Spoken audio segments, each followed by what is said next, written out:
Eliona ecën drejt divanit ku Alba dhe Benita janë ulur, duke qeshur dhe duke përshpëritur mes tyre. Qeshja e tyre është thembreth, e qëllimshme dhe shumë e dukshme që po e përdorin për ta provokuar. Ato i hedhin asaj disa shikime të fshehta, pastaj nisin të flasin me zë pak më të lartë, që Eliona t'i dëgjoj patjetër. Benita përkulet drejt Albës dhe i thot me një ton plot ironi, shiko kush po vjen. Zonja që kujton se është më e rëndësishmja në shtëpi. Alba qesh duke tundur kokën, po lëre, Benita. Mos e lodh. Se Eliona mërzitet shpejt. Nuk i pëlqen kur i themi të vërtetën. Të dyja shpërthejnë në të qeshura të shtira, duke e parë direkt në sy qëllimisht. Eliona ndalon përpara tyre, e acaruar, fytyra e saj e tensionuar dhe toni i zërit shumë më i ashpër se zakonisht. Ndajeni këtë lojë tani, thot ajo me vendosmëri, por Benita i përgjigjet me një buzëqeshje provokuese. Pse? Nuk e mban dot një shaka të vogël?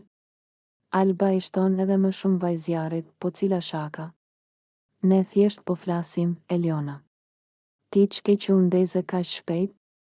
Tani Eliona humbet durimin.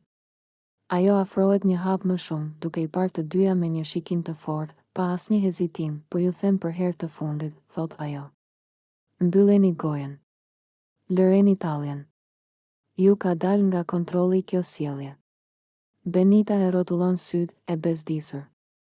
Mos na kërcëno, Eliona. Eliona, me zërin që nuk i dridhet as pak, u akthen, nuk po ju kërcënoj. Po ju paralajmëroj.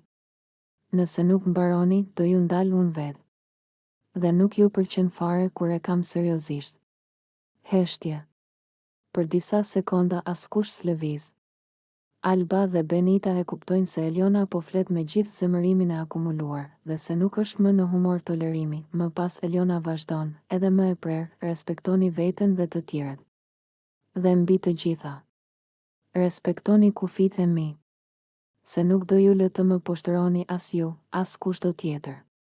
Ajo largohet me hapa të sigurt dhe të fortë, duke i lënë të dyja të heshtura dhe paksa të tronditura.